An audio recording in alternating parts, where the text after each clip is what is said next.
আমার প্রশ্ন হলো, নাসিরউদ্দিন আলবানী, বিন বাজ, ইবনে উসাইমিন ওনারা কি গ্রহণযোগ্য আলেম ছিলেন?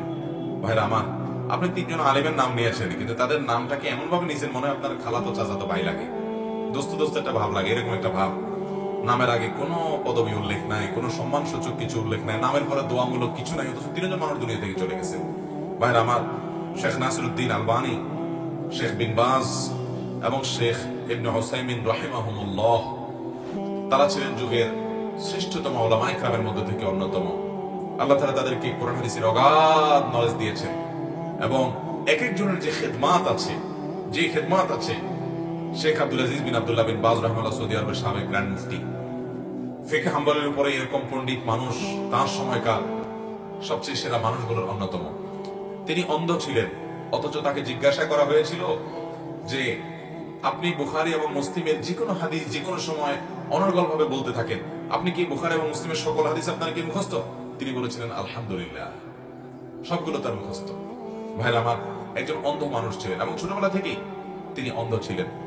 তার একটা ঘটনা সম্ভবত তিনি নিজেই বর্ণনা করছিলেন, কোন একটা ভিডিওতে দেখছিলাম যে তার খালা, তিনি যখন ছোট ছিলেন, শোয়া ছিলেন, তার মাকে বলছিলেন যে আব্দুল আজিজ, সে তো অন্ধ, কি হবে ওর জীবনে, আহারে কিভাবে প্রতিষ্ঠিত হবে, কিভাবে সমাজে টিকবে।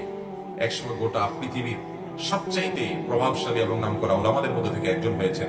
হাজার হাজার আলেমরা তার সামনে দোজান হয়ে, ছাত্র হয়ে গৌরবের সাথে নিজেদের পরিচয় উল্লেখ করতে পেরেছেন যে আমি বিন বাজ রাহিমাহুল্লাহর ছাত্র। ভাইরা আমার, এমন কোন মাসআলা পাওয়া যায় না যেই মাসআলায় তার জবাব পাওয়া যায় না, এবং কোরআন এবং হাদিস থেকে একজন অন্ধ মানুষ এত পরিমাণ নুসুসের হাফেজ, যেটা আপনি খুঁজে খুব বেশি একটা সারা দুনিয়াতে খুঁজে অনেক বেশি পাবেন না। ভাইরা, এত বড় মাপের আলেম ছিলেন রাহিমাহুল্লাহ রাহমাতান ওয়াসিআ, ঠিক বিন বাজ রাহিমাহুল্লাহ এবং শেখ নাসিরউদ্দিন আলবানী রাহিমাহুল্লাহ।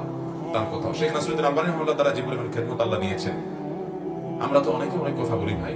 যত হাদিসের তাহকিক করে গেছেন তিনি আছেন, শেখ আহমদ শাকির রাহিমাহুল্লাহ আছেন, আর অনেক উলামায়ে কেরাম আছেন দুনিয়াতে। যে তিনজনের নাম বলেছেন, আমরা বলতে চাই তারা যুগের শ্রেষ্ঠতম উলামায়ে কেরাম, আপন সময়ের শ্রেষ্ঠতম উলামাদের মধ্যে থেকে তারা ছিলেন। আল্লাহ তাআলা তাদের ভুল ত্রুটি মাফ করে তাদেরকে জান্নাতুল ফেরদাউসের আলা মাকাম দান করুন, আমিন। ভাইরা আমার, এই সমস্ত উলামায়ে কেরাম এবং আরো যত উলামায়ে কেরাম আছেন, আপনার সাথে কোনো বিষয়ে এই সমস্ত উলামায়ে কেরামের আপনি অনুসারী না হতে পারেন, আপনি এই সমস্ত উলামাদের প্রতি বিদ্বেষ রাখবেন না, বিদ্বেষমূলক মন্তব্য করবেন না, শুধু ওনারা নন, যে কোনো উলামায়ে কেরাম সম্পর্কে। ভাইরা আমার, উলামায়ে কেরাম সম্পর্কে আমরা আজকাল সাধারণ মানুষ এমন এমন কথা বলে ফেলি যেগুলো আসলে রীতিমতো বেয়াদবির শামিল। সূরা হুজুরাতের শুরুতেই আপনি তাকায় দেখেন, আমাদেরকে আদব শেখানো হয়েছে। মুসলমান বেয়াদব হতে পারে। আল্লাহ তাআলা উলামাদের কদর করা, তাদের মর্যাদাকে অনুধাবন করার তৌফিক আমাদেরকে দান করুন। আমি কোনো আলেমকে অনুসরণ না করতে পারি, কিন্তু শ্রদ্ধার কোনো ঘাটতি হতে পারে,